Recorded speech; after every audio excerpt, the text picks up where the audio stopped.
കാലാവസ്ഥ പരിശോധിച്ചാൽ നമ്മുടെ സംസ്ഥാനത്ത് ഇന്ന് ഒറ്റപ്പെട്ടിടങ്ങളിൽ ഇടിമിന്നലോട് കൂടിയ നേരിയ മഴയ്ക്കും ശക്തമായ കാറ്റിനുമൊക്കെ സാധ്യതയുണ്ടെന്നാണ് കാലാവസ്ഥാ പ്രവചനം. മണിക്കൂറിൽ 40 കിലോമീറ്റർ വരെ വേഗത്തിൽ കാറ്റിന് സാധ്യതയുണ്ട്. അതേപോലെ സംസ്ഥാനത്ത് നേരിയതോ അതല്ലെങ്കിൽ മിതമായതോ ആയ മഴയ്ക്കുള്ള സാധ്യത കൂടെ നിലനിൽക്കും.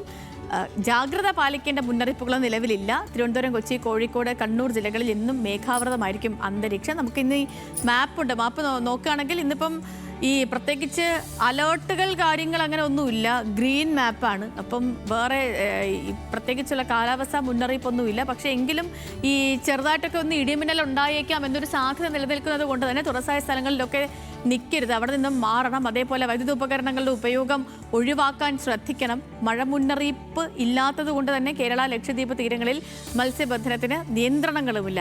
ഈ ചില സ്ഥലങ്ങളിലൊക്കെ മഴ കിട്ടുന്നുണ്ടെങ്കിലും ചൂടിനും കുറവില്ല എന്നുള്ളതൊരു യാഥാർത്ഥ്യമാണ്. രാത്രിയൊക്കെ ആയ അതിഭീകരമായ ചൂടാണ്, രാവിലെ നല്ല വെയിലുമാണ്. അപ്പോൾ നമുക്ക് താപനില ഇന്നത്തെ ഒന്ന് പരിശോധിക്കുകയാണെങ്കിൽ തിരുവനന്തപുരത്ത് നിന്ന് തുടങ്ങാം. തിരുവനന്തപുരത്ത് ഇന്നത്തെ ഉയർന്ന താപനില എന്ന് പറയുന്നത് 33 ഡിഗ്രി സെൽഷ്യസ് ആയിരിക്കും. കുറഞ്ഞ താപനില 26 ഡിഗ്രി സെൽഷ്യസ്. കൊച്ചിയിൽ കൂടിയ താപനില 33, കുറഞ്ഞത് 26. കോഴിക്കോട് ഉയർന്ന താപനില 35 ഡിഗ്രി സെൽഷ്യസും കുറഞ്ഞ താപനില 23 ഡിഗ്രി സെൽഷ്യസും. അതേപോലെ കണ്ണൂരിൽ 33 ഡിഗ്രി സെൽഷ്യസ് ആണ് ഉയർന്ന താപനിലയായി പറഞ്ഞിരിക്കുന്നത്. കുറഞ്ഞ താപനില 25 ഡിഗ്രി സെൽഷ്യസുമാണ്. അപ്പോൾ ഇങ്ങനെയാണ് ഇന്നത്തെ ഒരു മൊത്തത്തിലെ കാലാവസ്ഥ പരിശോധിച്ചാൽ ചൂടും മഴയും ഒക്കെ ഉള്ളത്.